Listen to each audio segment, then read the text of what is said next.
All right, starting all over from the beginning. Who was it? Roy Thomas and...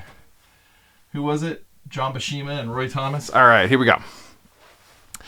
Welcome back to 5 Minutes of X, where 5 is more like 5 to 10. I'm reading every mutant comic Marvel ever made in order, and this week we kick off the recycled reprints era with an Avengers book that sadly no one is going to remember.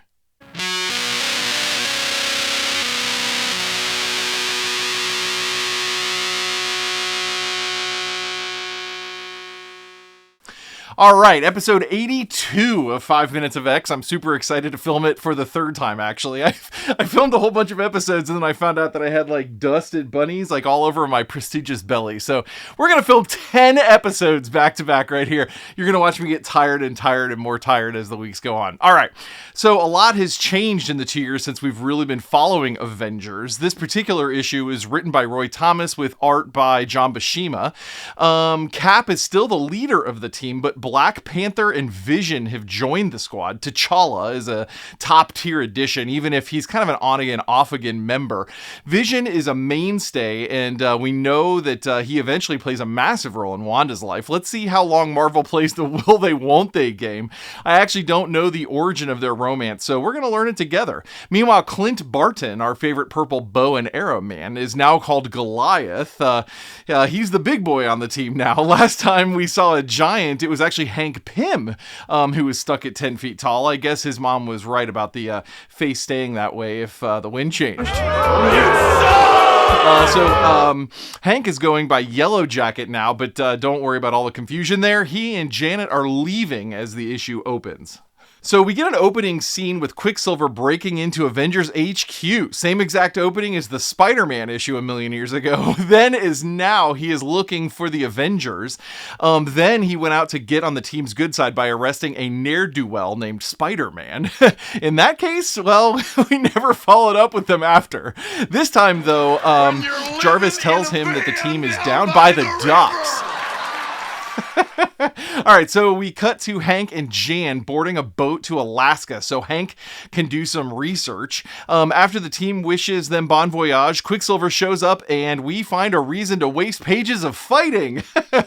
There's no logic here, just absolutely none. It's just purely there for some early issue action. As things cool down, though, Quicksilver starts talking about his sister and he fills us in on their life after she lost her powers. You may remember that happened when Mags McBags brought them to the UN. In the chaos there, Magneto moved a guard's gun barrel, causing a bullet to ricochet right off of Wanda's melon. So the story goes like this. Wanda and Pietro and Toad, actually, are spending their time slumming it in old European libraries, trying to find some cure for Wanda's lost powers. Toad, all of a sudden, kind of out of nowhere, and he's not even from, Europe or anything, but he suddenly remembers that he knows a wizard dude in a castle with some books. This old dude guides them into his basement library where they find a hidden book. Wanda reads a spell, and this dude named Arkon the Magnificent just pops right out. He's got a menacing grin and a funny hat and lightning bolts in his quiver. He kicks the crap out of Toad and Pietro, and then he just kidnaps Wanda and disappears into a skinny smoke flash. Kind of a weird but cool effect there. Arkon tells Wanda that the electric bolts transport people to his world. Those are clearly Chekhov's bolts then. He mentions he hit Toad with one, so you know that little dreck will come back to help out later, or maybe not. For now, though, Arkon wants to tell Wanda his backstory, so now we're going to go into a backstory from within a backstory. It's a double-diddlydoo.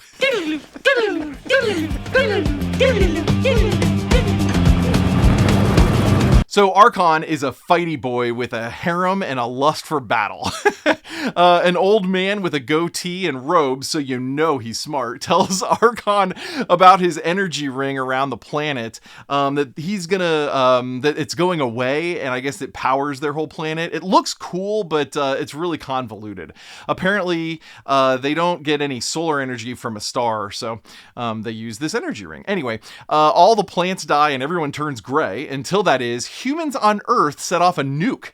The old smart dude determines that each nuke set off on Earth will power their planet for a whole year, then supposes that a mega destructo nuke will light up their planet for untold ages.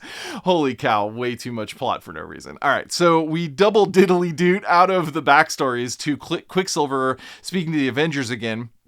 And we see Cap looking over to a television broadcasting footage of Arkon kidnapping Earth's best scientists. And that's where the issue ends.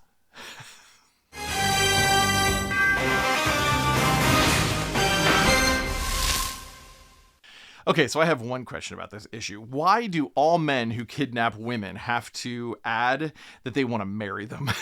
This is like a cast-off beat in this particular issue. But it's such a dumb trope, and Wanda's not going to marry Arkon. And as a character, she is not the type who needs to be rescued like Princess Bride style. I understand the need to have a way to fold Wanda and Pietro back into the Avengers, and I'm super glad that that they were brought back in. But this story is really padded out enough that it just feels convoluted to the point that I'm getting very 1963 Stan Lee vibes from it. There's a better version of this story here somewhere from a 10,000 foot view. This is just cheesy but okay. But the more you zoom in, the more lame it gets. The art is good though, and the dialogue is a high point here. Next month we get an Avengers and an Incredible Hulk tie-in, so let's see if this story can pull itself out of this nosedive that it's in.